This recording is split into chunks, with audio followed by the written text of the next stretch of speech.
I say that right? Yeah. Okay. And we're going to talk about legal stuff because that's what I do. We talk about legal stuff. And they're all, I got one guy that's not a lawyer that's coming on at the end of January. But I tried to get, well, we'll talk about that. But most other attorneys, as I said, I'm always battling to get, because I'm doing the producing myself now. And so after I get you think, well, I got enough. And then all of a sudden it's over. You know, I got to go back to getting people on the show. So you shouldn't have any problem getting people on. Well, it is. Sometimes it is. It's hard. I have a lot of people that are on a lot. Or, you know, they've been on a lot. And I think the more people are on, the better it gets. You should consider doing this from a bar. Well, I have considered that since I would call it a tavern, but That's okay. I don't mind. I might even tend bar for you. I would do it at my favorite joint. Right? I was just telling you about it. Rosati's. I would be at Rosati's. I went through law school, tending bar and a bouncer. Did you? Yeah. I went to, I had a little hot dog stand. Cool. At the corner of Ontario and Clark Street. Maybe I was there. A lot of people were. That's exactly I was there late at night. So 10 o'clock at night till 5 o'clock in the morning. Yes. I had a friend of mine owned a bar there, German-American, on Clark Street there, right there. It was there. That bar was there forever. Right there? Right there, yeah. I know. I can get there, you know. I've been there. I told you I was an ironworker, so I could do my McCormick place. I grew up in Cicero. I know you did. I know that.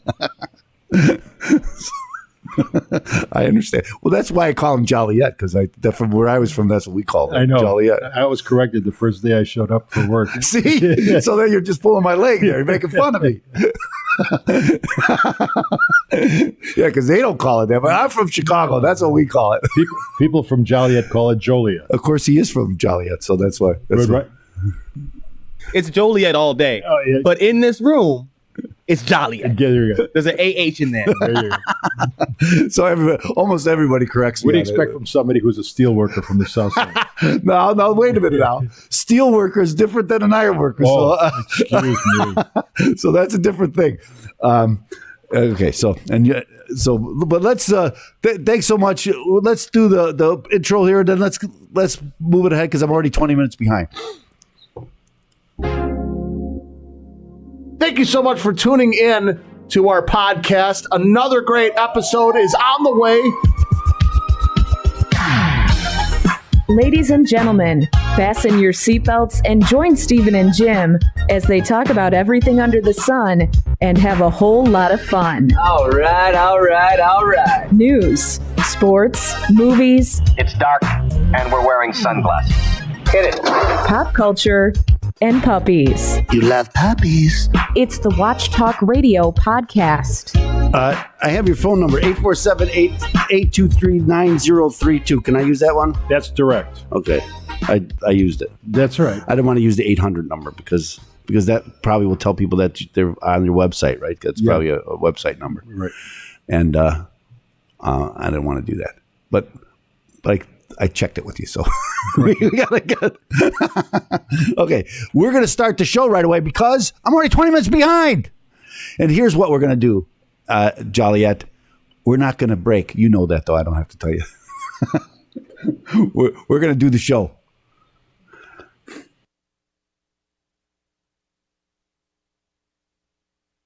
Welcome to the Trust Radio Network. Join your host, attorney Stephen A. Leahy, every Saturday night at 7, right here on AM 560, as he engages in conversation with some of the most trusted professionals in all of Chicagoland. Enjoy interviews with local professionals dedicated to providing the very best products and services. Learn who they are, what they do, and most importantly, why they do it. Take a step inside the minds of some of Chicagoland's most successful business leaders and learn all there is to know. Every Saturday night at 7 on the Trust Radio Network.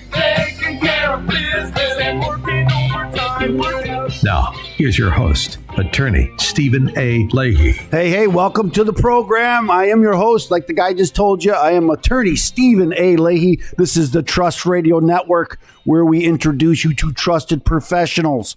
I remember now, the show is sponsored by the law office of Stephen A. Leahy, PC, and Open Tax Advocates. Open Tax Advocates helps business professionals solve their IRS problems forever. We help them with audits and levies, liens and garnishments, collections, unfiled tax returns, and payroll tax issues. We also help people with mortgage foreclosures, loan modifications, bankruptcy, and other debt-related issues. So if you have any of these problems, or if you know someone who does, you should give us a call at 312-664-6649. Again, it's 312-664-6649. You can visit us on the web at chicagotaxteam.com. Now, again, this is the Trust Radio Network, where we introduce you to trusted professionals, people you can trust when you're making important decisions. And as all listeners know, I think the most important decision you make is who you're going to hire to represent you when you're looking for an attorney. Okay, and one of those guys we're going to have here today, I would give him a introduction, but it's just too long. Okay, he's got a long resume that's very impressive. Just take my word for it, or go online and you can see it because I have listed it there. So, but I want to welcome our guest today is attorney George Bellis. Let's keep the fanfare down. Attorney Bellis, welcome to the program. Thank you for having me. Okay, well, remember that we're here because first, I want to get to know you. Tell us, you and I had a little chance to talk before the program, and that's why I hate to do that because now I'm going to ask you a lot of the same questions I already asked you. That's right. So tell us a little bit about yourself. Where you from? Grew up in the Chicago area, and went to school, undergrad at Loyola and law school Loyola. I went to Loyola for undergrad. Yeah. So they weren't the Ramblers then, were they? Yes, they were. Yeah. Oh, that Bob Newhart. That's right. We kick your butt in basketball. And they score baskets, and it's as good Ganella bread. That's a flashback. That's good. Yeah. That's good. So, and then you went to law school. You said you went to Loyola. And I asked you this, but I'm going to ask you again. What brought you to law school? I always like to ask people that because it was an interest that's a difficult answer. And I have stories for everything, but not that one. No, actually, throughout college, I thought I was going to get drafted and end up in a foxhole in Vietnam. And the lottery came along, and all of a sudden I wasn't going to get drafted, and I didn't know what to do. So I took the LSATs and went to law school. Were you always a good student? More like a natural student. It didn't have to study that hard.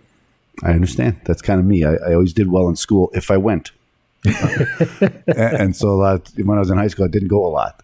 My senior year in college, I spent most of it on the beach in Fort Lauderdale. Well, you learned a lot. Without question. So, and then after law school, what'd you do? I'm going to tell you why I like to ask this question, because a lot of times, most of it, I interview a lot of attorneys, and I always ask them, what did you do after law school? What's your first job? And almost always, it's like what they did for the rest of their life. Well, I was a prosecutor for a while. Well, and again, prosecutors, you're still in litigation. Right? Yes, so absolutely, deeply in litigation.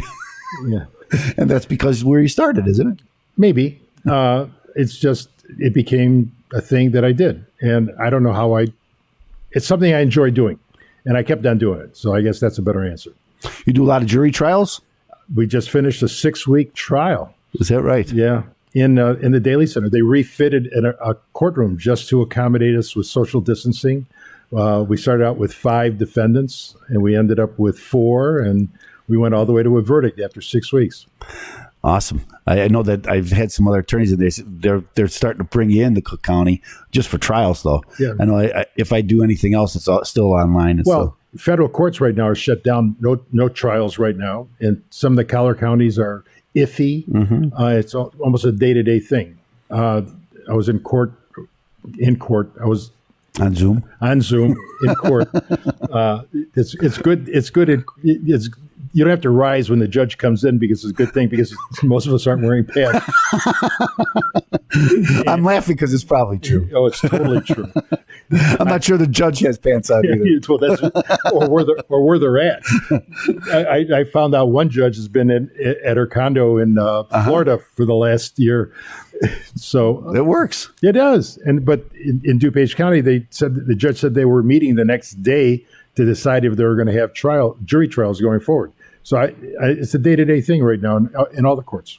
And of course, now with this new variant, maybe there's been a new wave of closures, school closures and things. So maybe not. I know in Kane County, I spoke with the judge out there, and they were talking about going back to live. I think it's just a Chicago attorneys. My own opinion. Well, it could be. It could be. but they. So I don't know if that's moving forward either. I know that I think it's as you get further away from the city, it's more likely that they're gonna do in person again. That's probably true. Okay, so you said you were a prosecutor and you worked where? In Will County. Okay, and what kind of you did criminal prosecutions? I moved up. I was doing some big cases for a while. How long did you work for there? 3.5 years. And then you moved up to the big cases in 3 years. That's pretty good. Less than that. Is that good? Yeah, Will County I was kind of fortunate. Little different than Cook County. I had my first jury trial after 6 months, so it was a lot of fun. Yeah, I know. I told you my son is in law school. He says, I want to get to be assistant district attorney. It's like, or assistant state's attorney, and but there's like 240 of them. But it sounds good. I think there's more than that. Yeah. So, but it's a great title. It is. It is. But again, almost every litigation attorney I know has started as a prosecutor. It's good. It's a good experience. As a prosecutor, you learn to put a case on, which is probably the most difficult thing that you could do as a lawyer, is understanding what you have to do to prove your case. In a criminal case, of course, it's beyond a reasonable doubt. Civil cases are a little easier because it's just preponderance of the evidence. But nevertheless, it's a good experience to figure out how you introduce evidence, how to preserve evidence, how to introduce it, how to authenticate it. It's a trick. Well, I know we're going to talk a little bit later because I've seen your resume, and I know you do a lot of technology stuff, e-discovery. So we're going to talk a little bit about that because that's what interests me. It's my show. Okay, so we can talk about that. I don't know. I'm going to tell Joliet Josh I don't have a clock here, Joliet, so I'm not sure where I am. Okay, that's the show. It's a lot. We do this live, so it's the way it is. Okay, so we have a little bit more time. So again, you started as a prosecutor. Did you go work for a big law firm? No. What happened? Just went to work for a small law firm, kept on going small law firms, came back to Chicago, opened up a little office there, and just How long were you a lawyer before you opened your own office? 3 years, 3.5, 4 years, 5 years. 5 years. Yeah. That's most lawyers go work for someone for a while and then. Yeah, but some of us do not work well with others. Well, I went right into my own practice. I know. I was old though. My report card in grade school said does not work well with others. I didn't look at my report card, so. But again, I was a natural student. I did pretty well, but I just, but again, I started my own practice too, and without anybody helping me, I probably needed some help, but I didn't. I told you when I went to law school, I went to one law school because I didn't have to have a sponsor, so I wasn't one to ask for help too much. You just got to figure it out. That's right. It's out there. You can figure it out. Well, you have to have a sense of. Somebody once told me that a solo practitioner is an unemployed lawyer. It's true for a long time. It is it's a very true statement. For a long time, because you think you can, hang a shingle and people come running and they don't.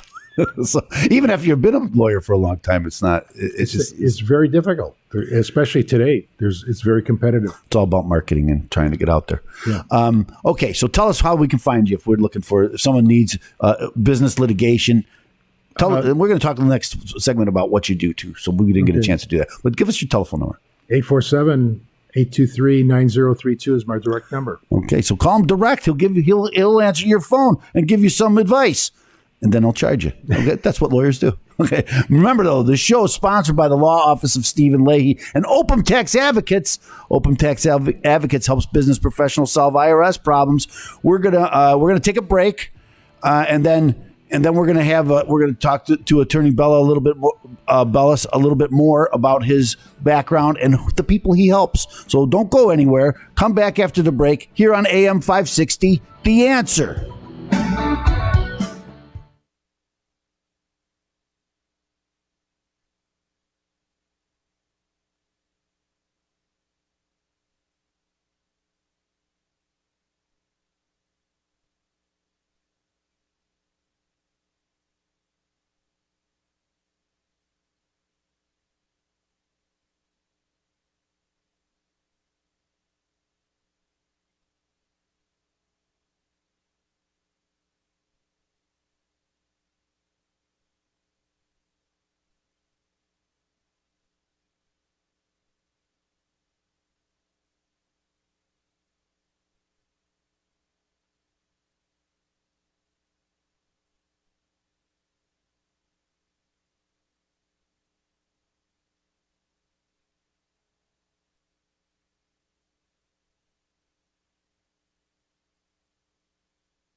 And now, back to the Trust Radio Network on AM 560.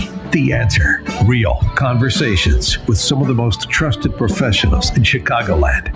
Once again, here's attorney Stephen A. Leahy. Welcome back to the show. Thanks for joining us. I'm here with our technical producer, Joliet Josh. Our guest this week is attorney George Bellis. And I wanted to welcome you back to the program. Thanks for joining us, attorney. And again, I was mentioning in the last segment about your impressive resume, and it is impressive. And you've had some really big cases. I mean, big cases that everybody's probably heard of. Talk a little bit about one of the big cases that you have involving Ford Explorers. Well, the Ford Explorer in 2000 was recalled because of the problems with the Firestone tires. At that time, it was the largest recall in auto manufacturing history.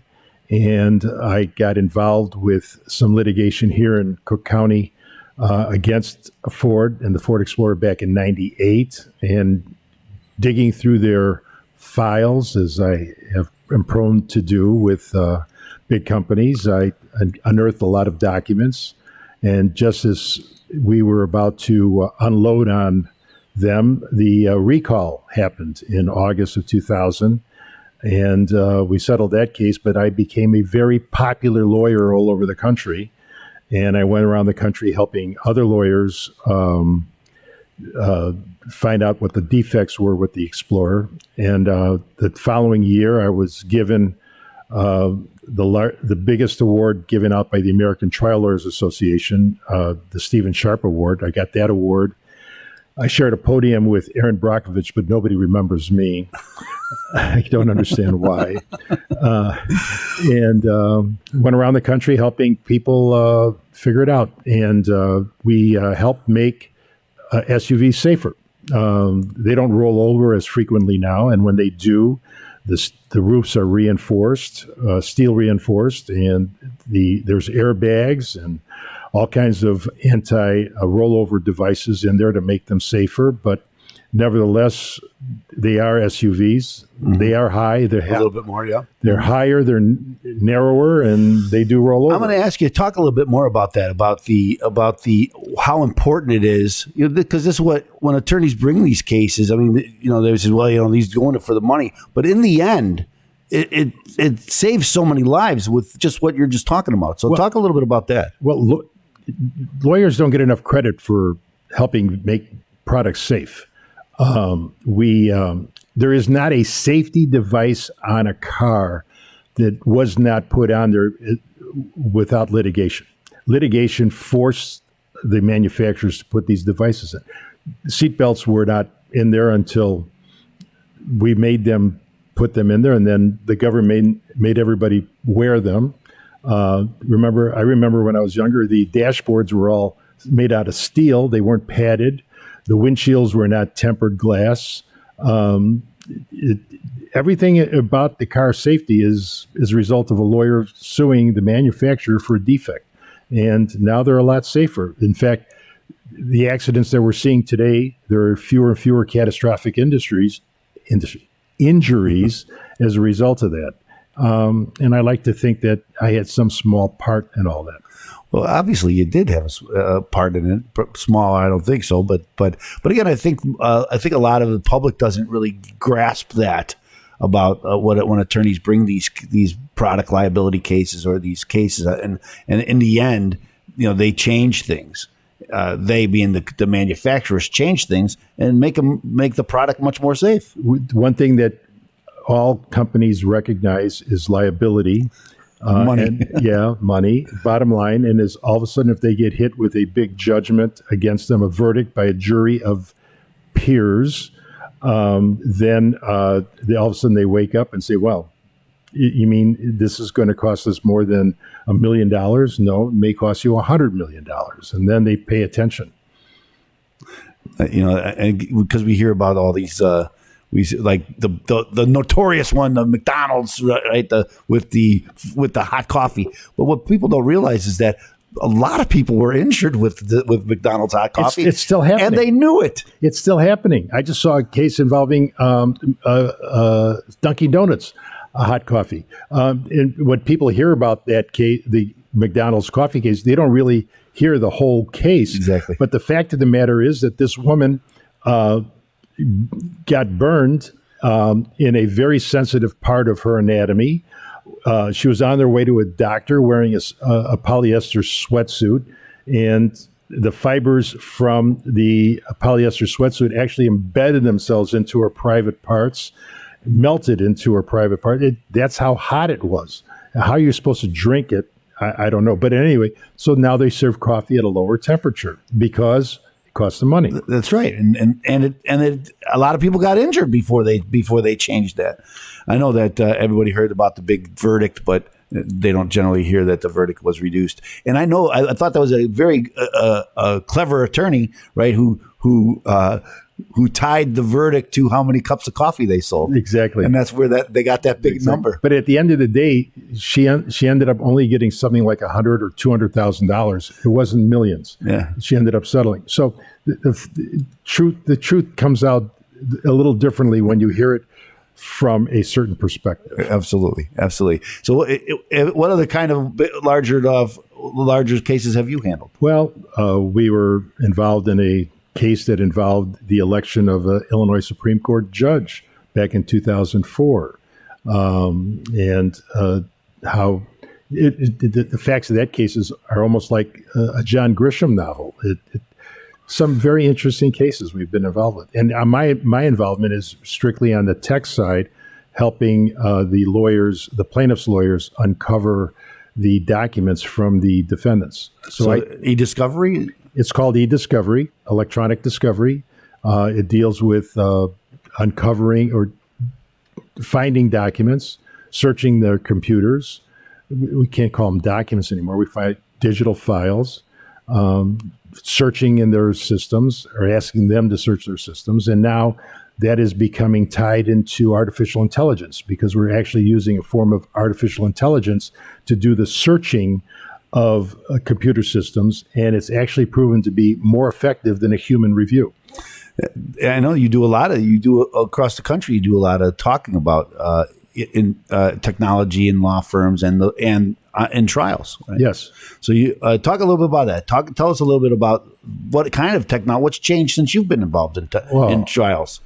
Since I remember I got my first computer in 1983. It was a Sony. It was a big box. It actually had a slave. They called it a slave that was hardwired to the main computer, and in the back a big dot matrix printer that when it printed, the entire building shook. And that cost me $11,000 back then, in 1983 dollars. So that just a lot of money. Oh, still is, but but then it was a lot of money. yeah. And then I remember getting my first car phone back in 84, 85. And that as a result of that, I stopped taking the L because I could do work in the car going to and from the office. And it's just consistently evolved and gotten deeper and deeper and lawyers have become more and more entrenched in the use of technology, all to the benefit of consumers. I bet your office was prepared for the virus for people to start staying home. Oh, of course, of course. I mean, not everybody was, right? No, working remotely for a lot of offices that are tech savvy became seamless. It created other issues. It wasn't the office technology with this problem. It was the home technology and making sure that the home networks were secure and their connections were secure. Good point. That's really where the issue became. That's a good point. And, you mentioned just this case that you were doing. We're going to talk about that in the next segment. We're going to talk in a Constitution segment. We're going to talk about that and Citizens United. And so so stick around for that, listeners. And so, because there's a great story there. Okay. So tell us a little bit where we can find you. Find me on the web. Our website is www.bellis-wachowski.com. Just like it sounds? Just like it sounds. And my partner is a nice Polish boy. And we've got a pretty robust website that helps people, especially business owners, answer a lot of questions. Give us your telephone number. Again, 847-823-9030. Direct. So thanks so much. We're going to, now again, I mentioned, we're going to have the Constitution segment next. So you want to join us. You don't want to miss that. We're going to take a break. We're going to tell you about open tax advocates. Call open tax advocates if you're facing the IRS. Don't want to do that by yourself. 312-664-6649. Visit us on the web at chicagotaxteam.com. Again, join us for the Constitution segment after this break on AM 560, The Answer.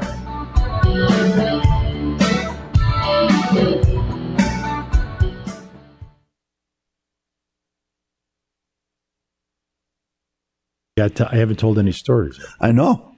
Yeah, actually, it's good stuff. But that's what good lawyers do, right? They tell stories to a jury, because that's what juries are used to. Yeah, it's actually getting more complicated than that. What people's perceptions about things, that be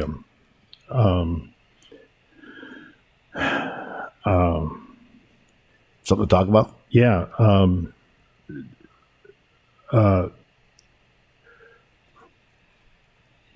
Well, so far, we haven't had a problem finding something to talk about. Let's do the next segment.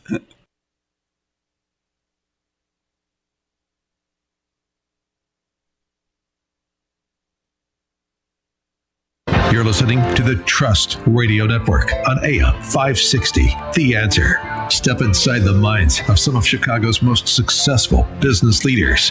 Here's your host, attorney Stephen A. Leahy. Oh, I forgot about our Constitution segment. Well, you could have just gone into it.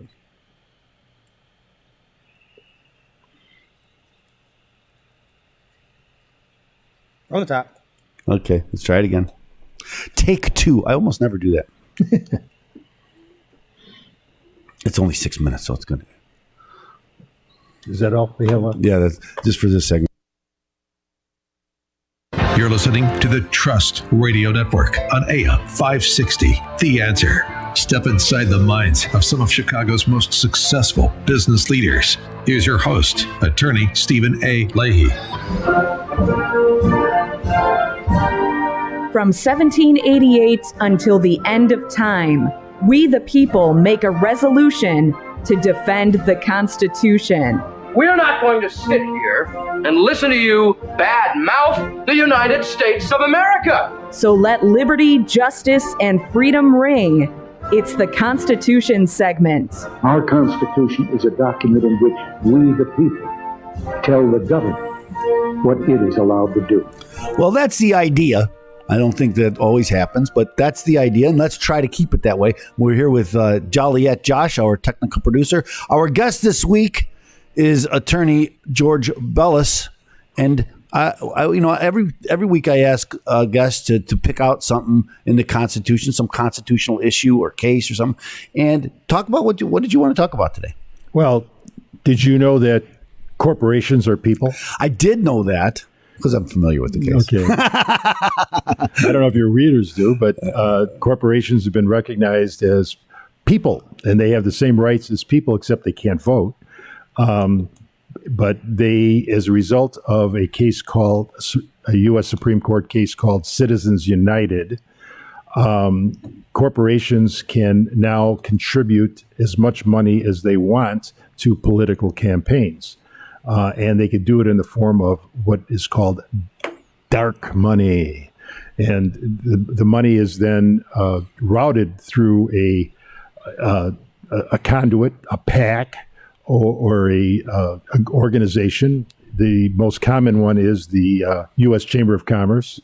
So members make contributions, and then that money is funneled into campaigns with the goal to affect the outcome of an election and elect people, and more importantly, judges that would favor businesses in closely contested elections. So that's what we were talking about the last segment. So that's the connection here, is that because here in Illinois, talk a little bit about that case.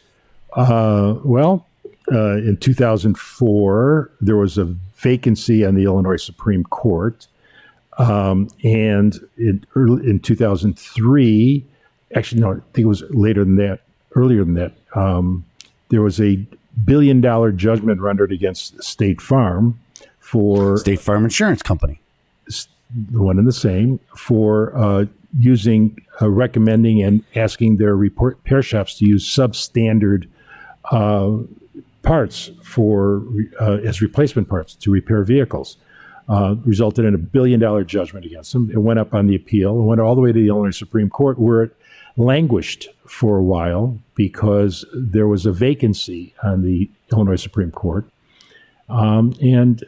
Somehow or another, State Farm got involved in the election and contributed money towards a candidate. That candidate eventually got elected and then helped decide the case in favor of State Farm. And the plaintiff's lawyers, challenged the ability of that judge to hear the case. State Farm denied they had anything to do with it.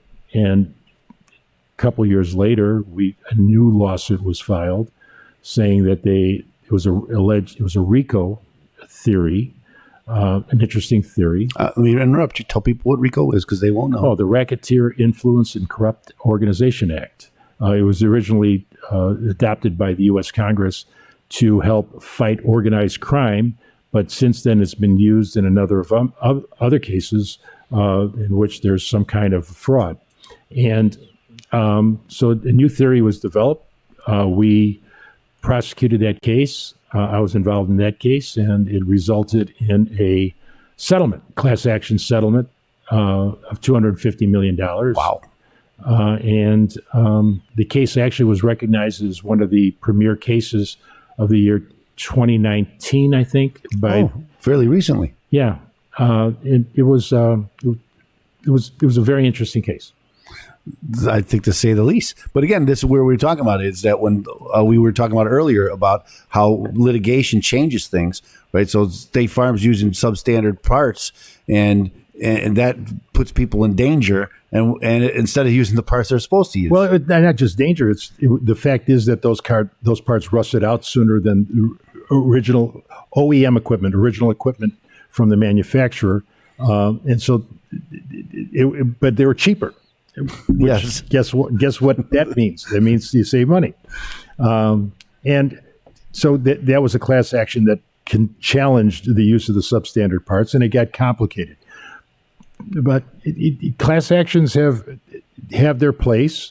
I've been involved in the dog food class action. Is that right? Yeah, and a few of them involved along the way. We're still looking at a few others, and we're looking to change the way things are done. And the best way to do it, if somebody, don't misunderstand the purpose of a class action. Mm-hmm. You may be defrauded to the tune of $1 by some action, which doesn't necessarily mean that you want to sue for $1. But if there's 1,000 people suing for $1, now it becomes somewhat interesting. Yeah. So we're going to take a break here. We're going to take another break. We're going to come back with Attorney Bellis, and we're going to talk about some other questions that you might have. So remember, we're going to take a break. Listen to the sponsors, go to the sponsors, and then come right back here on AM 560, The Answer.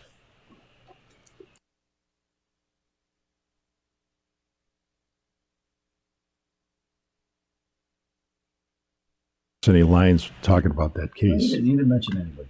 No, it's State Farm, because there was a what we could really talk about that case, but I didn't mention the judge's name. No, you didn't mention the judge's name. I wanted to. I know you did. I know you wanted to, but as we know, that's public information. The court cases are public information. You can't say that. You can't talk about it. Well, it's on our website too. I saw it.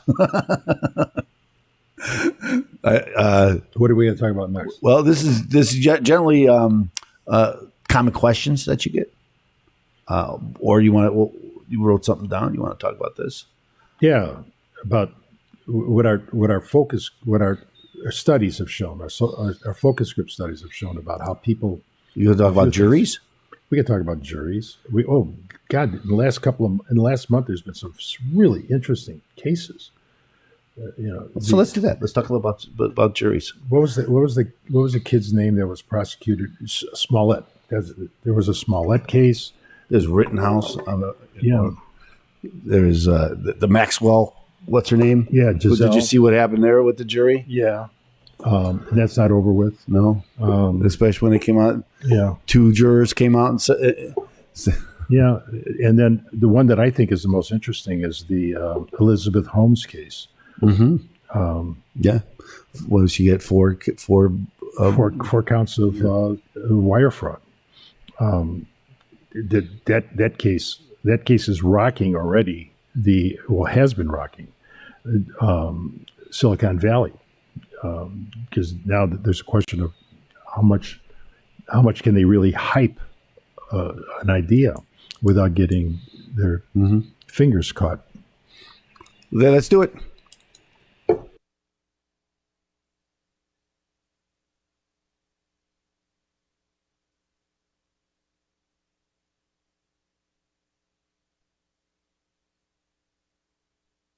Now, back to the Trust Radio Network on AM 560. Hear from Chicago's business leaders. Learn who they are, what they do, and why they do it. Once again, here's attorney Stephen A. Leahy. Welcome back. I am your host. I'm attorney Stephen A. Leahy. Like the guy just told you, he wouldn't lie to you. I'm here with Joliet Josh, our technical producer. We're joined today by our esteemed guest, attorney George Bellis. And generally, this is a segment where I like to get common questions. But I have a experienced attorney here who's got vast knowledge about things. So I want to talk a little bit about juries. Talk a little bit about, and there's so many jury trials recently, so talk a little bit about that if I get. Now, before you say anything, I tell you, my son's going to say, Dad, don't keep saying talk about that, but talk about that. I'll try to talk about it. In the last couple of weeks, we've had the Jussie Smollett verdict, the Rittenhouse verdict, the Giselle Maxwell verdict, and the one that I think is most interesting is the Elizabeth Holmes verdict in California involving Theranos. Because that's in your wheelhouse right there, the kind of business stuff. The tech side of it, yeah. It's just that case has rocked Silicon Valley because Silicon Valley hypes new technology, and that's what they live on. It's the hype. In this case, she got slammed for hyping a product that it was a dream. It wasn't really a product, but it was a dream. She got convicted of 4 counts of wire fraud. But juries in those cases held out for a long time. It shows how considerate jurors and how serious they take their responsibilities to make a decision and review the facts, and which is kind of interesting in today's society. We live in a real interesting time, as we all know. When we were growing up, isn't that the curse? May you live in interesting times. Yes, that's true. But when we were growing up, didn't your mother tell you don't believe everything you hear? Oh, absolutely. All right. Then the internet came along. Thank you, Al Gore. And all of a sudden, it was don't believe anything you hear. And then within the last 5 years, it's become you could believe anything you want to believe. So if you believe a certain thing, I believe that if I wear an aluminum cap with a propeller, that it will prevent the government from reading my mind. And if I look hard enough on the web, I will find somebody else that believes that also. So my belief becomes reinforced, and that's really what lawyers are dealing with when they pick a jury, because people's perceptions of things have already been set when they sit into the jury room. No matter what a juror says and says, I can be fair and impartial, they already have preconceived notions about everything. Everybody's got an opinion about everything.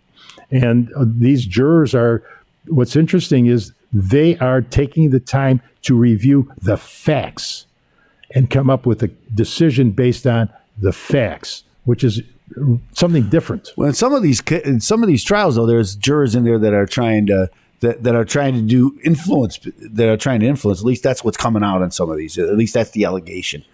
Well, sometimes you have people who come out with an agenda, but again, you cannot clear completely a person and say give a juror or expect a juror that's a blank easel that's just going to listen to what has to be said. They walk in with preconceived notions, which we want them to do, because we want a juror to walk into a courtroom with their experience, with their common sense, to use their personal experiences and their common sense. But, and this is the real but, and it's showing up in the Maxwell case. You can't walk in there and you cannot tell people about things when you're being interviewed. If you've got something in your background that should affect your decision, you should disclose that. If you don't, there could be a problem. Tell the listeners about how important it is when you go through and pick a jury. Oh, yeah. That's how you screen something. You want people who are going to be fair and impartial. Not everybody can be fair and impartial. Duh. But we want them to be as fair and impartial as we can get. And so there's some things about your background. If you've been involved in seriously injured in an automobile crash and you had to sue the auto manufacturer or the other driver and you didn't win, you're going to walk in there with a bias already, one way or the other. So you want to make sure that those are there. If a family member has been injured, didn't recover, you're going to hold that against somebody. So those are the kinds of things that we want to disclose. And again, we want them to be as fair and impartial as we can get. And in today's society where everybody's got an opinion about everything, it's harder and harder to do that. Mm-hmm. And of course, it's important that people, we got to do. Jury's got to. That's kind of what everything's about. As you're pointing out, these recent jurors though seem to be following the rules. It looks like it. Yeah, they're taking time to deliberate, which is really all you want them to do, and that's encouraging, I think. I would hope so. But the question is, what we don't know is how many prospective jurors did they go through to get to the 12 that actually heard it? How many people were disqualified up in advance? For all kinds of reasons. Mm-hmm. And these are important. We've been speaking with attorney George Bellis. He's been sharing his wisdom and vast experience in jury trials. And tell us how we can find you on the internet. How can we find you on the internet? We have a robust website that helps small businesses. www.bellis-wachowski.com. And my phone number direct is 847-823-9032. And we try to help small businesses get started and stay active and survive. We're going to talk about that for the final segment.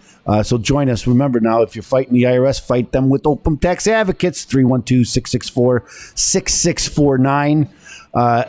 You can visit us on the web at chicagotaxteam.com. We're going to take a break. We're going to join back with Attorney Bellis after this message on AM 560, The Answer.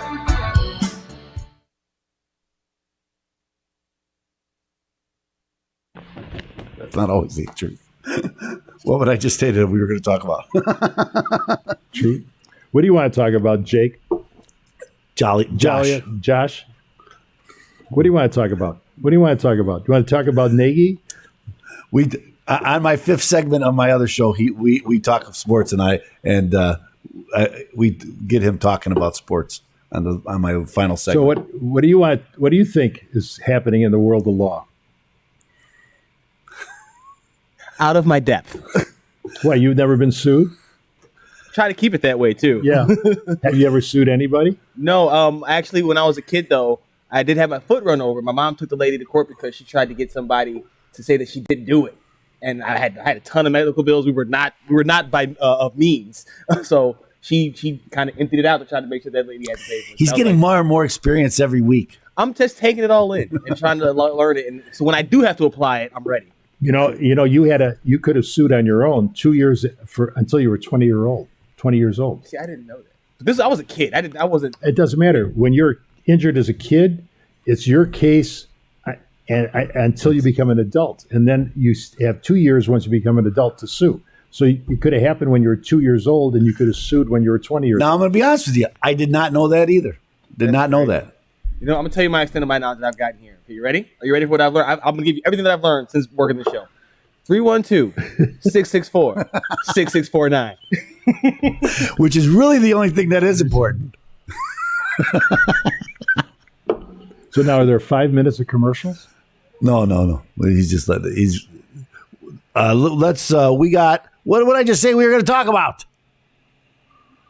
I don't recall. Do you recall what I said we were going to talk about? No. It doesn't matter. We'll talk about something.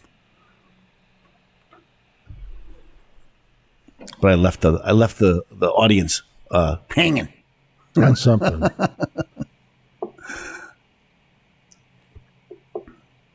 Doesn't matter. Let's just do it. Small businesses get started and stay active. That's what it was. We're going to talk about that at the small business. Yeah, small businesses. Okay. Because you do a lot. You help a lot of small businesses, as I do. Tell us how you help them. I was going to say talk a little bit about it, but my son comes down on me so hard for that. That's all I say. Dad, you figure something else out to say, Dad? He does all my. He cuts them up all the videos up. They're both so smart. Let's do the show.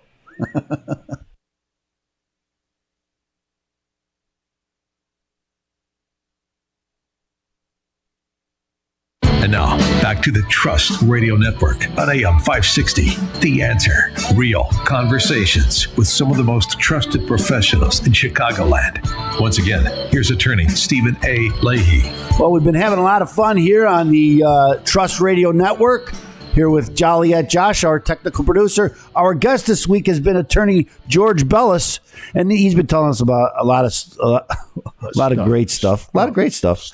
But now I want you to tell us about, I know you help a lot of small business people. Tell us a little bit about that. Well, I started, my dad was a small business owner. I guess is the best way to start it. Had a dry cleaning business for a long time, and I worked with him. For him, I guess.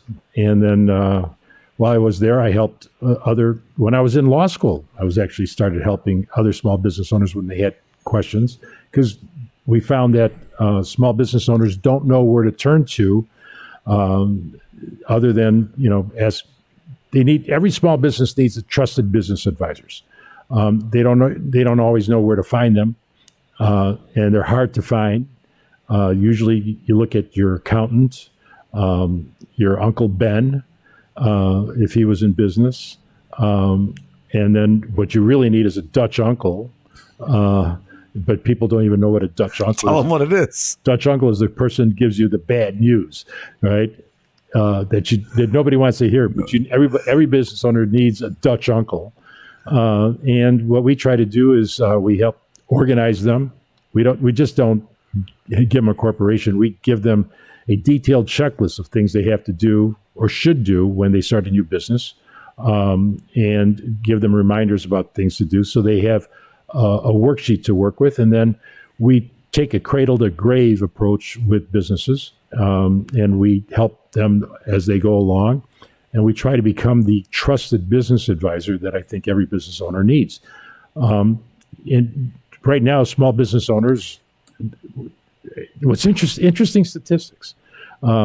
Something like 400,000, according to the Wall Street Journal, I think, said 400,000 businesses closed, most of which are, probably all of which are small businesses, closed within the last year. But at the same time, 500,000 new businesses formed. And so the people that maybe that left jobs and this, what do they call it, the retired? Forcibly retired? No. COVID retired? No, yeah. People who left their businesses have started their own businesses. So we have now 500,000 new businesses, and they think that, okay, I started a limited liability company or a corporation, and that's all I need to do, and that's just not true. Well, I help a lot of people who failed to do that, and then I help them do that too. So I help them. Yeah. I help with that same thing. But it's a Band-Aid. It doesn't help you. The trick is to avoid the problems before they begin. And so when you start something, you do it right. It's amazing to me because, again, when people come to me and they've had this problem, a lot of times people start a business, they don't even realize that it's going to be successful. And then well, I had a guy in the other day, his business is making $1.8 million. They're like, you should protect that business with everything. Right, because they don't come along very often, and so when you find a profitable business, do whatever you can to make sure you could protect it. And too many people don't do that, and there's so many landmines in a business. Exactly. Even every employee you hired is a potential problem. So we're gonna continue this conversation at another time. But not today. So thanks so much for joining us here today, Attorney Bellis. We had a great time. Again, you gave us a lot of great information. We're going to join us next week here on AM 560, The Answer. Thank you for tuning in to the Trust Radio Network on AM 560, The Answer. Be sure to join attorney Stephen A. Leahy again next Saturday night at 7 as he engages in conversations with some of the most trusted professionals in all of Chicagoland. Enjoy interviews with local professionals dedicated to providing the very best products and services. Learn who they are, what they do, and most importantly, why they do it. Take a step inside the minds of some of Chicagoland's most successful business leaders and learn all there is to know on the Trust Radio Network with your host, attorney Stephen A. Leahy. See you right back here next Saturday night at 7 on AM 560. The Answer. Well, that was a lot of fun. I hope you had fun. I had fun interviewing you. Yeah, I don't know if it's always fun talking about yourself, but it was. But you didn't talk about yourself. You talked about your business. There's nothing more fun than that. Just like any small business owner, our practices that we built and everything else is our baby. Yes, and we're very proud of it. Absolutely, as you should be. Just like your business, as you should be, as I am. And again, it's very. My business is really my family is all involved in my business, so it's our life. That's as it should be. But I always tell people, you got to separate yourself from your business, and too many people don't do that. Too many people their businesses, they're paying their mortgage from their business account. They're doing, and you got to treat your business as a business. Agreed? Yeah. Anything you say right now, Steve. Because he's got to go. So thanks so much for joining us. We're going to take a break here. I'm going to take a picture with Attorney Bellis, and then I'm going to return. So you can wait. Thank you. We'll take a picture and then I'll let you get out of here. And see, I'm only 10 minutes late. So it's all right.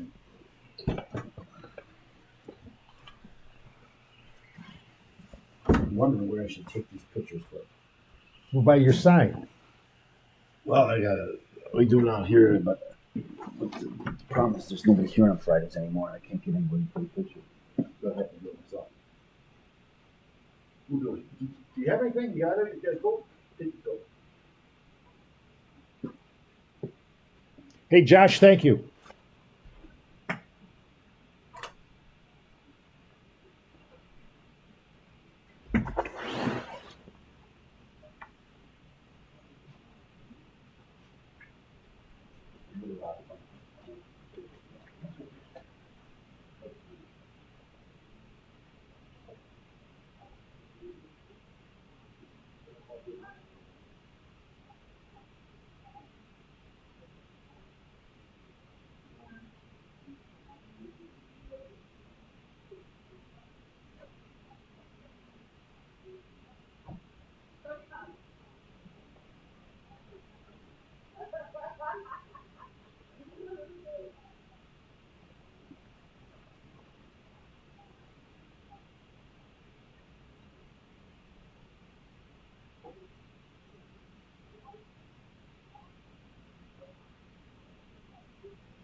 It is time.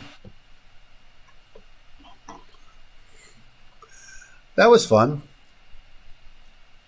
I knew I was going to have fun because he was texting me, emailing me back and forth.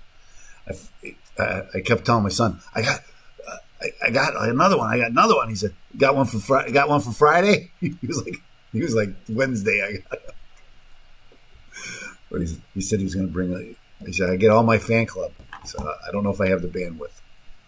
That was fun. I don't know. I just like Chicago attorneys. I just do. Yeah. This ain't me, right? That's right. And, again, he's been around a long time. So, as you get older, you get, I don't know. When I get older, I'll let you know what that's like. But I hope it's better. Let us do the show. Not sure what's going on. I saw the, let's not do a show yet because I have to do something.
Okay, so I'm looking up this quote from a famous author that I came across today that I thought was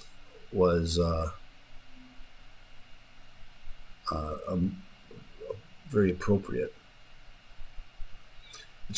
Here's a word that I always get wrong when I'm reading it. I know it's wrong. It's kind of like hyperbole.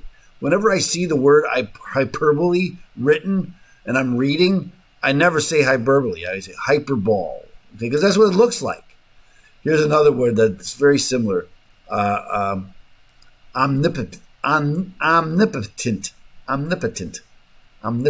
So when you look at it, it looks like omnipotent.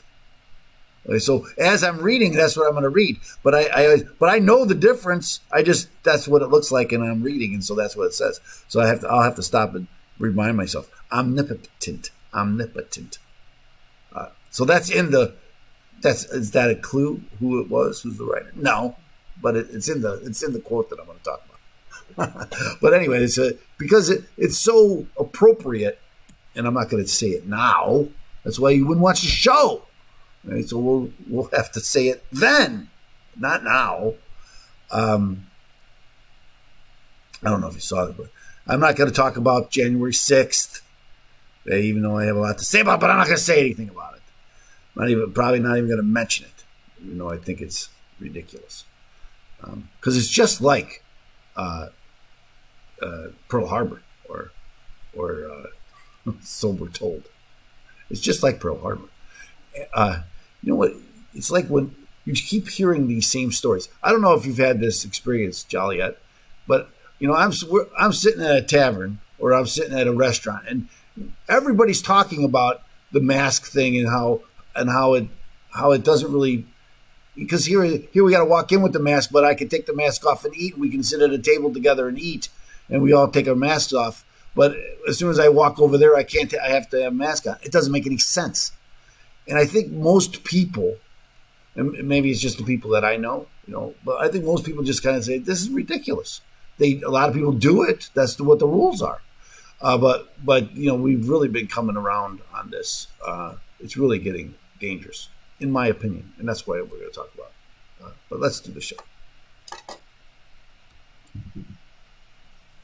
Omnipotent.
Hello, Chicago Patriots. We are coming to you from Studio C here at AM 560 The Answer. This is the IRS Radio Hour. Now remember, this show is sponsored by the Law Office of Stephen A. Leahy, PC, and Open Tax Advocates. Open Tax Advocates helps business professionals solve IRS problems forever. We help them with audits and levies, liens and garnishments, collections, unfiled tax returns, and payroll tax issues. We also help people with mortgage foreclosures, loan modifications, bankruptcy, and other debt-related issues. One issue that keeps popping up in my office recently is innocent spouse. For people who are married and their spouse has left them with a big tax debt that they didn't know anything about. And then you got to fight the IRS to tell them, I didn't know anything about it. That's what we help people do. And sometimes you go to court to do that. Tax court. So we help people in tax court too. So if you're having any of these problems, or if you know someone who does, you should give us a call at 312-664-6649. Again, that number is 312-664-6649. You can visit us on the web at chicagotaxteam.com. Now, the next segment here, the second segment of the show, I'm going to do the blog segment. We've been talking for the last 5 weeks, I think, about how you can solve your own IRS problem. But you don't always need a lawyer to help you. I hate that my wife will say, why are you telling that, Steve? Because I'm honest. And I'm going to tell you the truth. Because I wouldn't take the case anyway. If you can help yourself, I'm not going to take money from you if you can help yourself. So join us. Make sure you join us for the second segment because of the blog segment where we're on this. I think it's part 6. And so I'm going to talk a little bit about that. And you don't want to miss that. I want to welcome our technical producer, Joliet Josh. Thanks for all you do, Joliet. Otherwise, we're just going to move on with the show. The News Roundup, review and comment on the news. Here's the news. It ain't all good. Okay, the news ain't all good. You know what's really been striking me is that some of these leaders they're not. It doesn't sound like they're trying to. They're not after public safety anymore. It's like they take it personally. If you listen to Lori Lightfoot, she's like, I'm good. It's supposed to be uncomfortable. I'm going after the unvaccinated. They shouldn't be uncomfortable. We got to stop them. And it's not. She's not saying, oh, we really need to get everybody vaccinated because it helps everybody. Because remember now, people, once everybody's vaccinated, only the vaccinated will get the COVID. That's just a fact. It doesn't stop anything. Anyway, but I think she's not talking about the public safety anymore. She's like getting back at people. And this is what happened in this. I don't know if you follow this, but in France, they just passed in their parliament, so it's not law yet, parliament for the vaccine mandate. And their guy, Macron, I think, I don't speak French, so I'm not sure what. But Macron said, I want to get them pissed off, unvaccinated. So he doesn't care about public safety. He didn't say, we really need this for public safety. No, he wants to get people mad because they're not following his direction. And this is what I just was listening to the speech from the new governor of New York. And there was a county in New York that they passed a rule that said it's voluntary. You don't have to have a mask. And she came out and said, no, it's my rule. It's the law. You're going to follow it. We are supreme. You can't have your own opinion on this. And she's more concerned with people not listening to her than she is about public safety and what's right and wrong. And I think this is what's happened. We've lost sight of what public safety is, and we're more concerned now with what's right and wrong. And so I was reading something today, and I don't generally read the comments under stories, but sometimes I do. And I read this. Someone mentioned this C.S. Lewis quote, and I was not familiar with this quote, but I'm going to read it because it's, of all tyrannies, a tyranny sincerely exercised for the good of its victims may be the most oppressive. It would be better to live under robber barons than under omnipotent moral busybodies. The robber baron's cruelty may sometimes sleep. His cupidity may at some point be sedated. But those who torment us for our own good will torment us without end, for they do so with the approval of their own conscience. They may be more likely to go to heaven, yet at the same time likelier to make a hell on earth. This very kindness stings with intolerable insult. To be cured against one's will and cured of states which we do not regard as disease is to be put on a level of those who have not yet reached the age of reason or those who never will. To be classed with infants, imbeciles, and domestic animals. Wow. This is where we are. It's for your own good. We have tyrants now who are doing it for our own good. And this is the danger. They think they're doing everything right. And you're the evil one because you don't agree with them. Well, what do you mean you don't agree with me? That's what the science says. Does it? I don't think you're even looking at the science any longer. I don't think you care about the science any longer. I think you're more concerned with control and compliance. You must comply. Why? Because I said so. If tomorrow Governor Pritzker said, take off your mask because he felt like telling you, because he's got no rhyme or reason, as far as I know, about why we have masks and why we don't. It hasn't helped. We started wearing the mask before this last variant, and we have more cases now than ever before. And people say, well, that's some people don't wear masks. Is that why? Is that why? Or is just because now it's what they said? They can't tell us now that they were wrong. They can't go that way. They can't tell us, oh, all that mask stuff, forget about it. It didn't really matter. So they won't. And so now, not only will you wear a mask, but you will get the shot because we told you you're going to get the shot. And the C.S. Lewis quote just is right on the money. And I think if I was the governor of New York and someone put this quote in front of me, I'd have to sit down and think, wow, is that me? If I was Lori Lightfoot and someone gave me this quote, I'd have to take a break and read it twice, 3 times and say, is that me? Am I doing that? Am I just being a tyrant? Is it for their own good? As far as I know, maybe it's not for their own good. I wonder if they ever have that discussion with themselves about what is right and what is wrong, what's tyranny and what's liberty. Where do we go to get our liberty back? Where do we go when it's taken away from us for our own good? 2 years later, we're still living under emergency rule. Why? Because it's for our own good. Why do we have to do these? Because it's for your own good. If I question you, you can't question me. Why? Because it's for your own good and for the good of others. And how dare you even question it? You don't like people. You want to kill people, don't you? This is the answers that you get. And there's no real rhyme or reason in it. And it doesn't make any sense. Anyway, I get a little, because again, when you are challenging your liberty and when I'm not allowed to make my own decisions or to weigh the facts as I see them, I must weigh the facts as she sees them. I'm talking about Larry Lightfoot. Now I have a friend of mine who owns restaurants, and his restaurants in Lake County, they're doing pretty well. His restaurants in Cook County, taking a dive. Haven't these people suffered enough in the last 2 years by being closed down and for how long and in all of these processes and procedures and all of this and all the money that was spent to give them to try to make it work, and it didn't make it work, and now we're going to force this on them? It doesn't make any sense. It just doesn't make any sense. It's for your own good.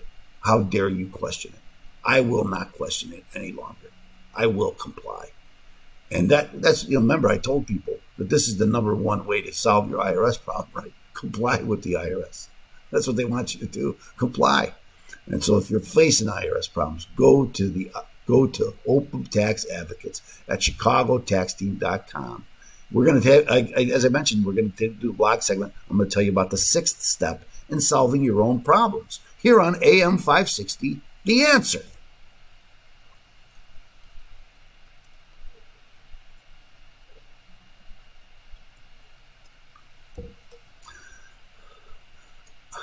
I do think of that often when I tell people, the number, comply. I don't want to comply. Comply. Because You think what they're doing for the vaccine, they tell you to comply. But with the IRS, they tell you, because they'll do the same thing. They'll take everything away from you. And they won't let you travel, and they won't let you, nope, that's okay. Do what you want, but we'll take everything away from you. And they do. I don't know if you ever heard that quote before. Have you ever heard that quote before, Joliet? From C.S. Lewis that I just read? Did you pay attention? You didn't pay attention. I have never either. But it's right on. I don't know if you know who C.S. Lewis is. I have read some of his stuff, but not that much. I believe he was a contemporary of Chesterton. And I've read a lot of G.K. Chesterton. They were contemporaries, I believe. Also Catholic, I believe. C.S. Lewis was a Catholic.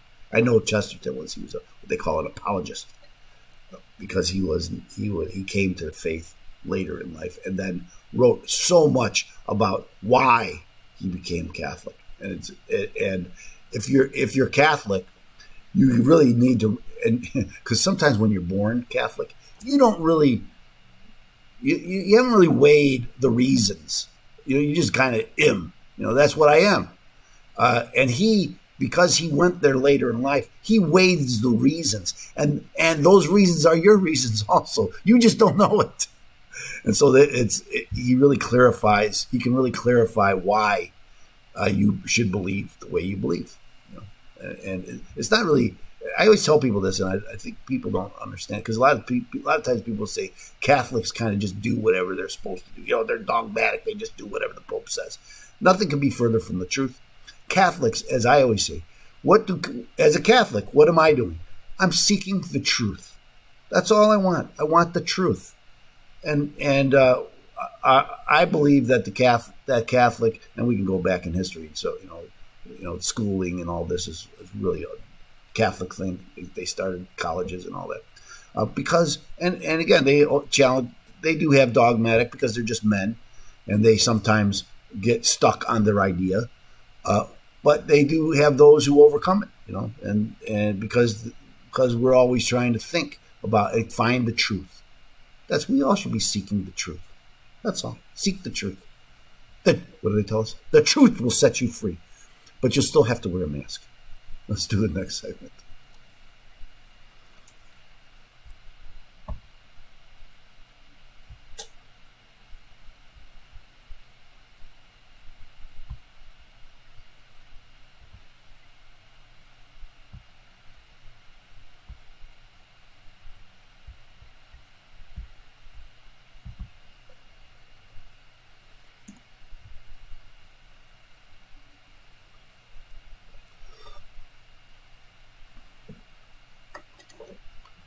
Welcome back to the show. I am your host, like the guy just told you. I'm attorney Stephen A. Leahy. We're here with Joliet Josh.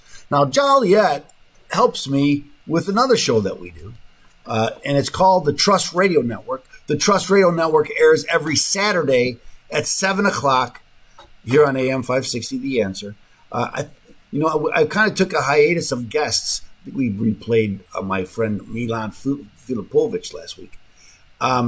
And next week, we're going to have a guest, a really interesting guest that you don't want to miss. His name is attorney George Bellis. He's been an attorney for a long time, litigated some big cases, the Ford Explorer cases, some State Farm cases, some big cases. And the guy helps small businesses, just like I do. And so you won't want to miss that show. It's going to be next Saturday at 7 o'clock here on AM 560, The Answer. I had a lot of fun. I want to thank them so much for joining us. I'm going to have a list of all the lawyers that are coming in, because I got a list of, we're booked about 8 weeks of attorneys, and one that's not an attorney, but been on the show before, a very special guy. His name is Dick Barr, and we're going to have him on, because he's also an office holder in Lake County. We're going to talk about government and maybe precincts, and maybe how we can encourage other people to get involved with county government, your county. So that's what we're going to do. And I think next week I'll have a better list, and I'll try to go through it with you. But in the meantime, next Saturday, 7 o'clock, attorney George Bellis, you don't want to miss it, here on AM 560, The Answer.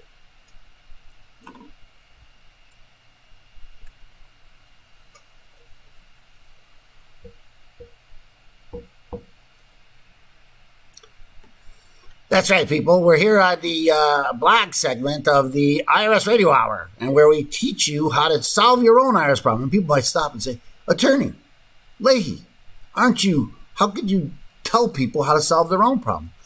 Don't you get paid to solve IRS problems? Don't you want people to come to see you to solve their IRS problems? Well, the answer is I can't help everybody.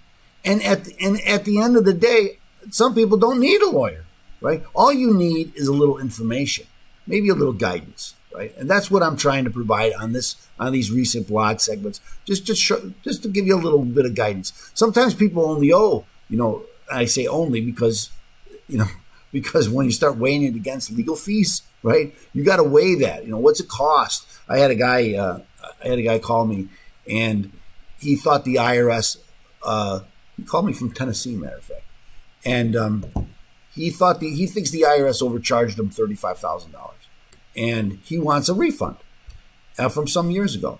And I had to tell him, well, I'd be happy to work with you, but you have to weigh what that chance of victory is. And I don't know what the chance of victory is because I don't know anything about your case. I'm just going by what you told me.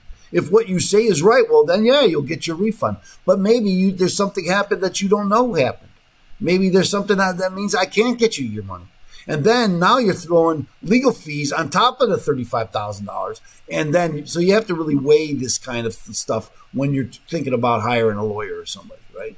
And again, so if I owe, $10,000, am I going to spend $5,000 to get it fixed? No, of course you're not.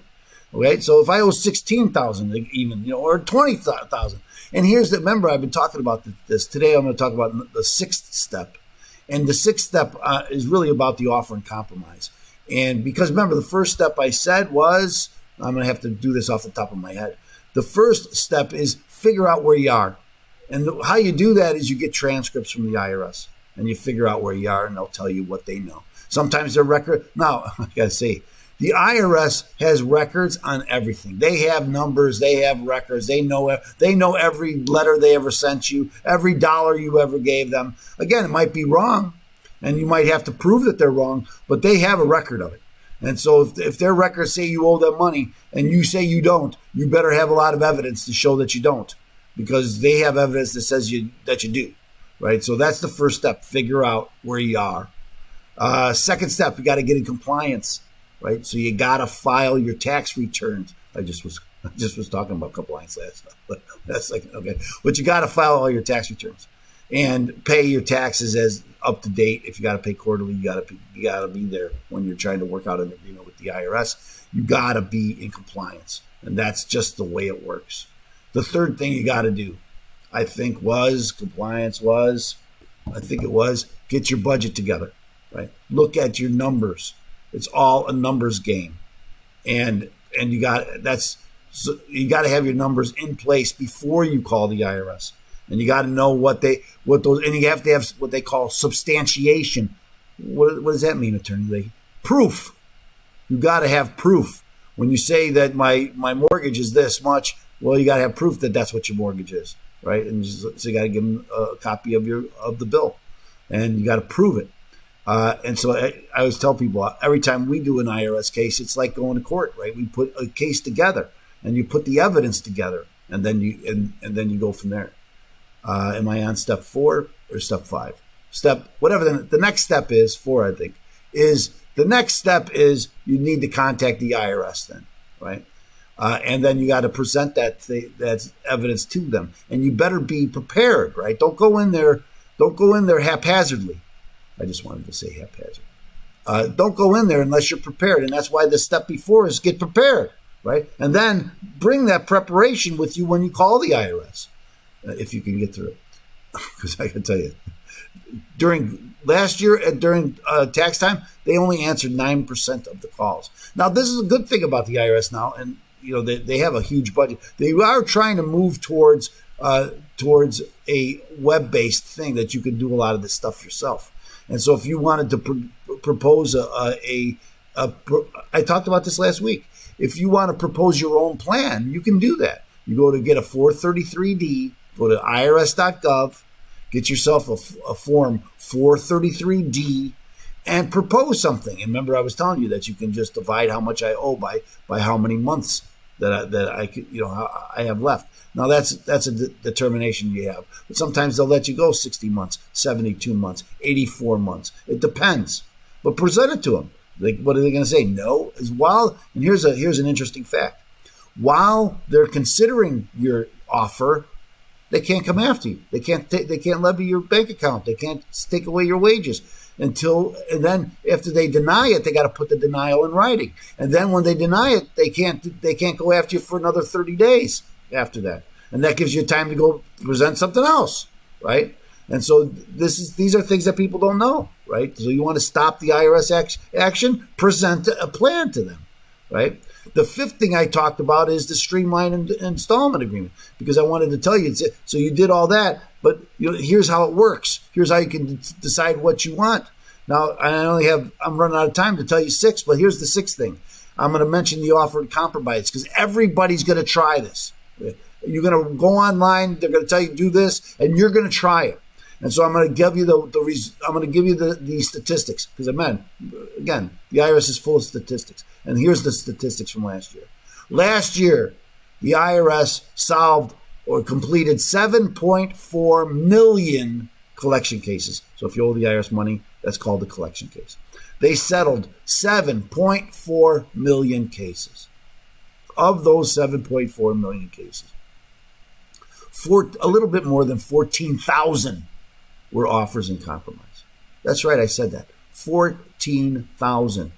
It's a percentage. It's a 0.25% of all cases are settled that way. So you're probably not going to get that. So unless you're on a fixed income, and it's not going to change, that's the best time to do it. Now again, maybe people still get them, and I'm not trying to dissuade you. I'm just going to tell you real. If I asked 500 of my clients who wants an offer in compromise, 500 of them will raise their hand, and guess what? None of them will get it.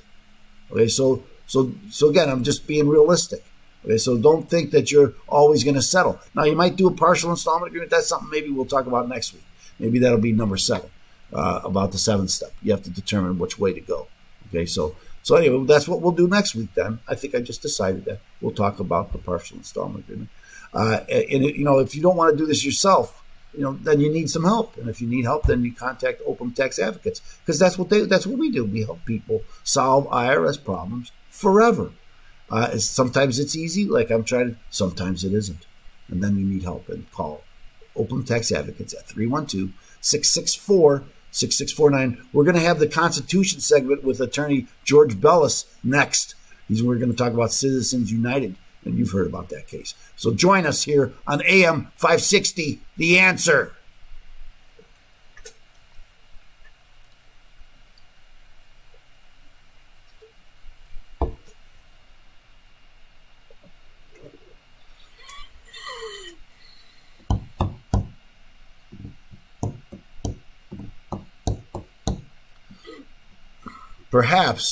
Perhaps I'll do him tomorrow and the next week. My kids tell me I shouldn't. They're trying to talk me into putting the IRS Radio Hour on Saturday and then the Trust Radio Network on Sunday. So then I can introduce them for the next day, and maybe that'd be better because they're the next day. But I don't want to move the IRS Radio Hour.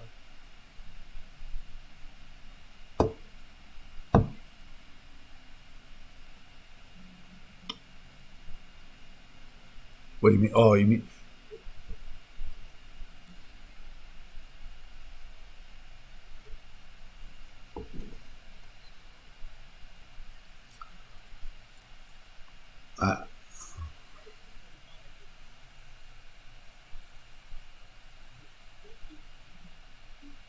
Yeah.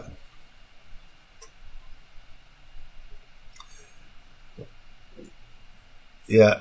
Well, I'm thinking about it, to be honest with you. I'm trying to find a good way to do it. I actually like the Constitution segment. I mean, I actually like it, but I understand what you're saying. And again, I got my boys in my ear telling me, that's stupid. You're an idiot. You're an idiot. Well, that's what I thought. Oh, yeah. Get behind the microphone.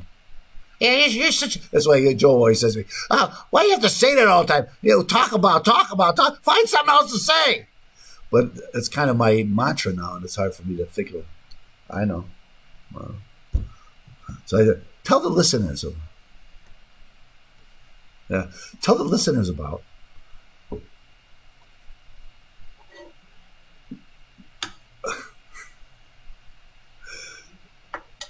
No, and I want I'm trying to treat it more like he and I are having a conversation. So that's why I don't want to say tell the listeners, because tell me. Talk about it. I don't know. I don't know where I got that either, but I don't know how you're hearing me because my microphone's not working.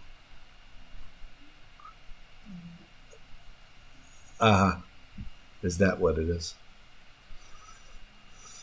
That was fun. Now we're going to do, there I am. Now we're going to do, and I already had this. Oh, that's not it. That ain't it. I'm going to talk about something I've talked about on the show before, but I'm getting this question all the time now. It's like, haven't you been listening about the Venmo accounts? It's like, oh, you mean, because now it's January 1st and it's happening and people are saying, wait a minute, what's going on? I've been talking about it for months.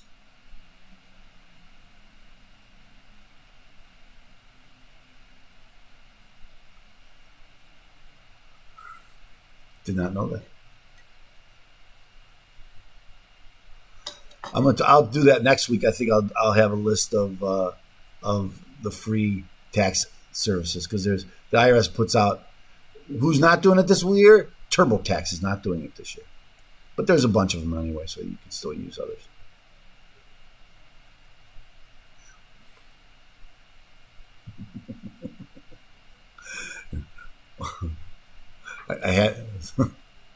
I have this all the time, people, I have to tell them, it's not a service, it's a penalty. Okay. Well, they'll do it for me. No, you don't want to get it for it. So I don't know if you heard me, but I was talking about the client that was talking about a $1.8 million business. He did $1.8 million, and he's never filed a tax return. So you've got this great business, and you're hampering it, and it's going to be destroyed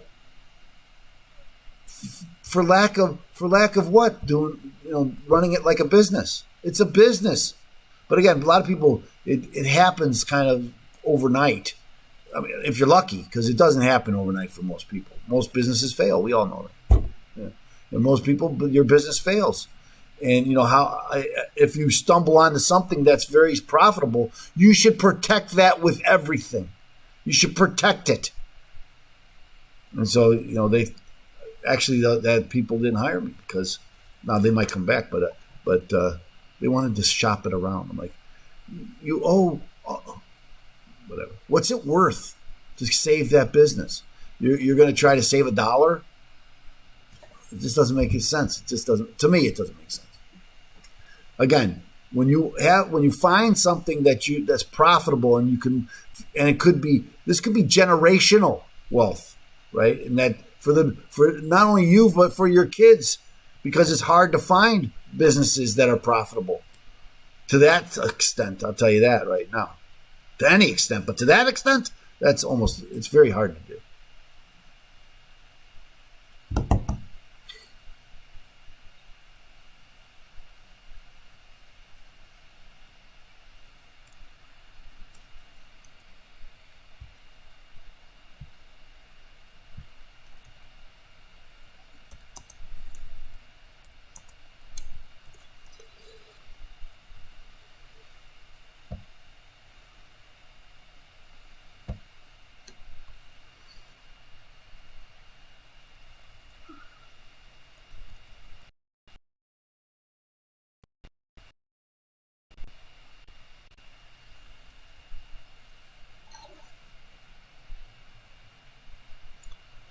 Yeah, I am the tax man here on AM 560, The Answer. I'm here with Joliet Josh, our technical producer, and you, the listener.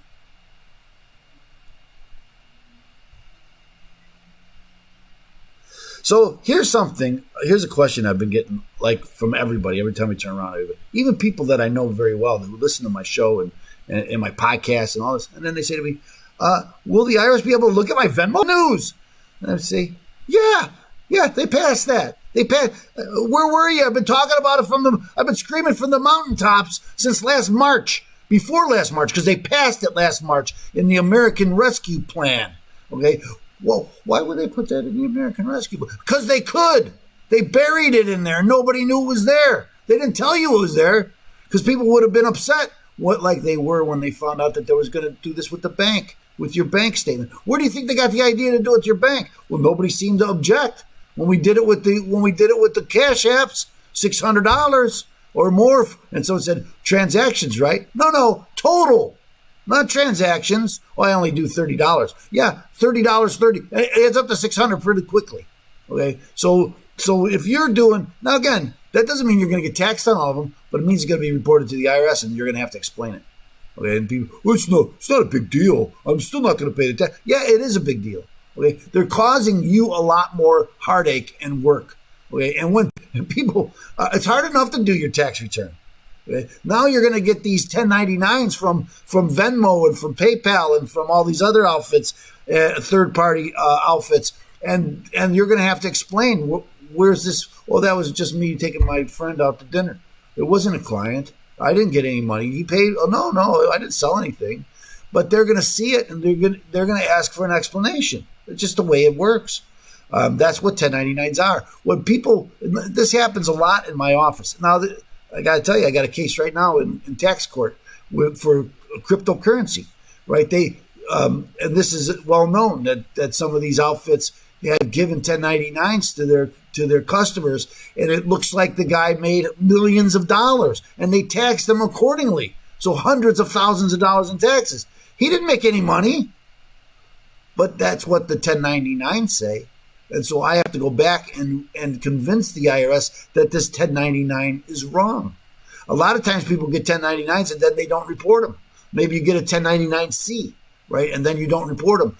Then you're going to get what they call a paper audit, right? You're going to get something from the IRS that says, this is what you said. This is what we found.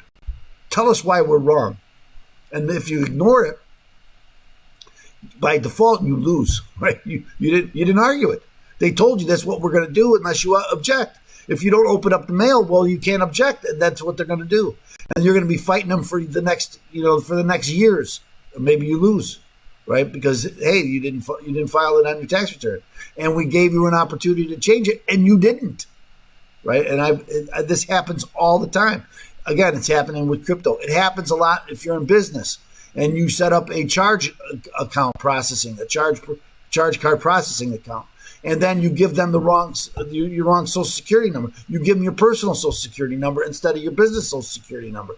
And this happens a lot because maybe your business can't get a charge card processing account. So they'll put it in your name.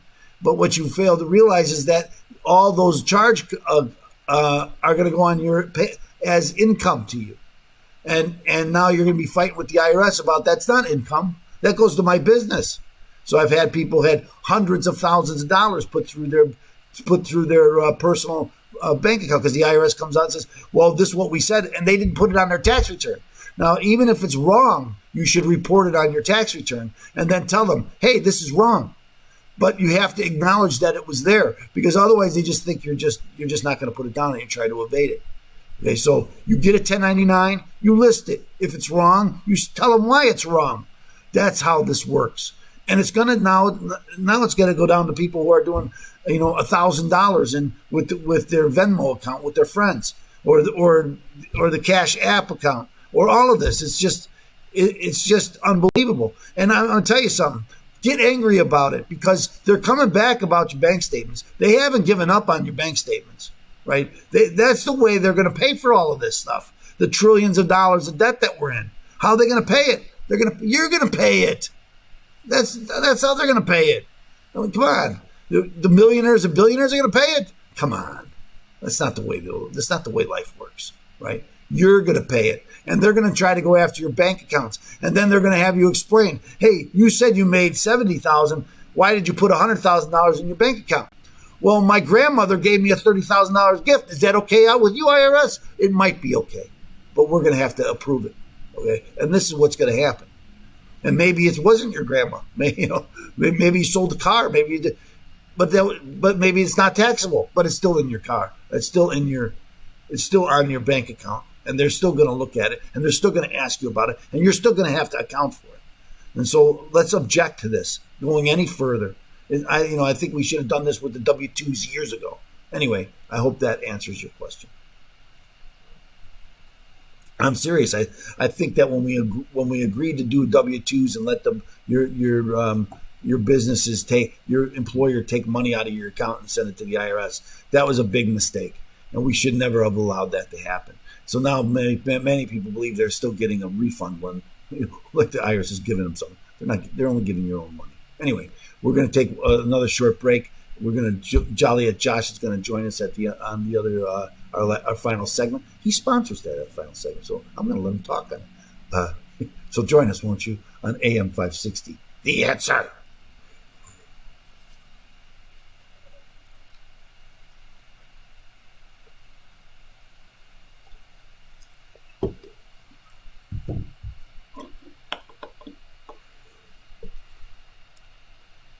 You know I'm going to ask you about a question, and you got some tape, don't you? Okay, you know I'm going to ask you. Well, you're going to have, I want to hear a recording. You know, I know you know I'm going to ask you that. Here's something else I'm going to talk about. I don't hate Aaron Rodgers as much as I did. I hate him for making me not hate him.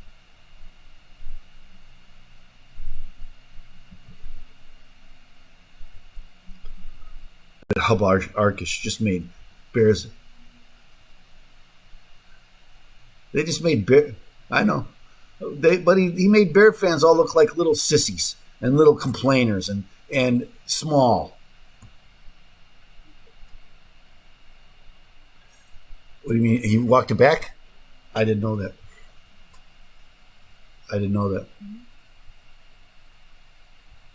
It's so small. Again, he makes us all look small.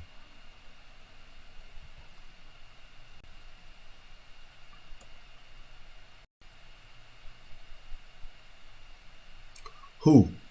Okay, not Rodgers. Okay. Well, he said, "I own you," and he's pretty much right.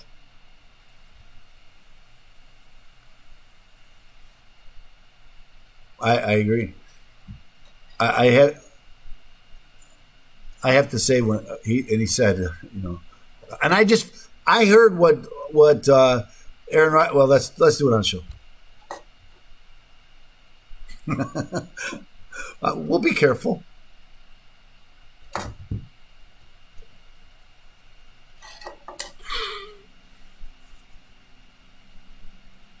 We only got 4 minutes and 50 seconds, so can't go too far off.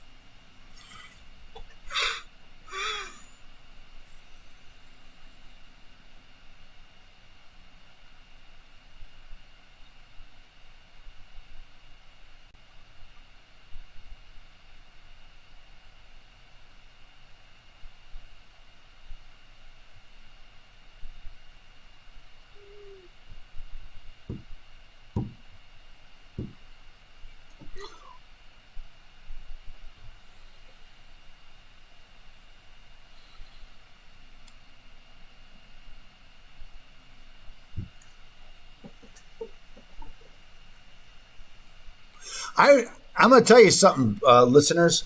I remember Joliet Josh Wynn before he was somebody. No, he's always been somebody. But I knew he was somebody, but not everybody did. So now everybody knows he's somebody. So tell us what happened over the weekend there. Another Bears game.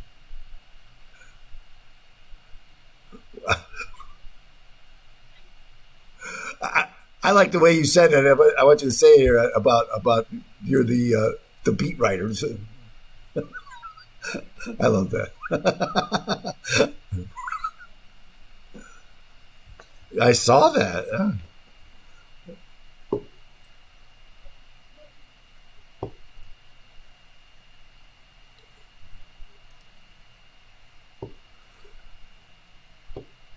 Well, I think that's the thing, that he is a player's coach, and the players are. I keep hearing this, but they could have given up, and that's true. They could have given up, and they didn't.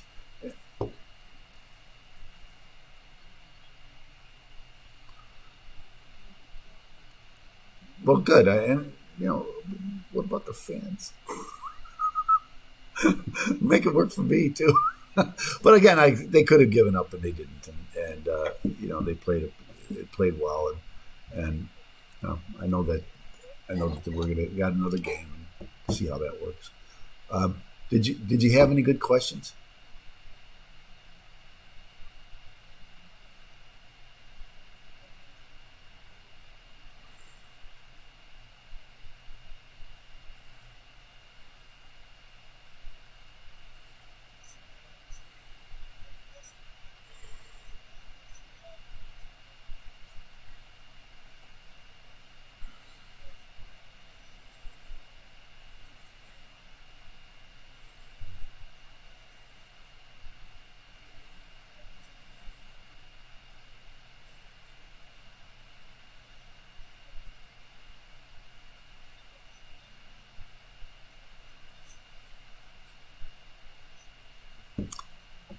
That is a great answer. And it's true, right? And I like the way he acknowledged. Yeah, I want to play. Everybody wants to play, but that's good.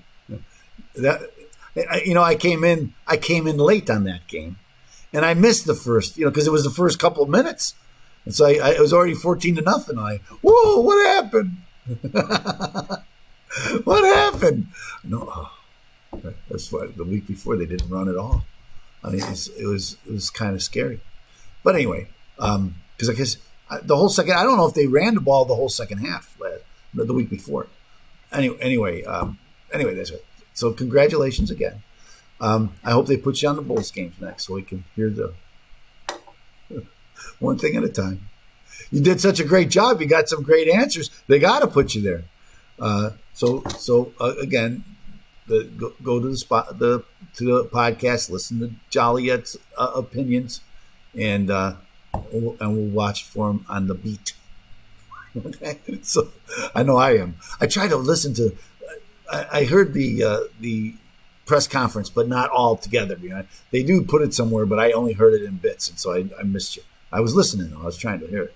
But anyway, remember now, this is the IRS Radio Hour. We're here every Sunday at 5:00. Go to the Trust Radio Network for Attorney George Bellis next Saturday at 7. And remember, here on 560 The Answer, you should be here every day because this is where your friends are. Here on AM 560 The Answer.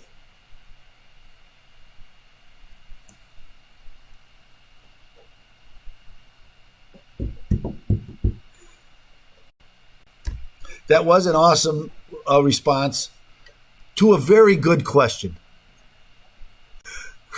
I think I like the question better than the answer. But that's just, we didn't even mention Rodgers. I didn't even get there.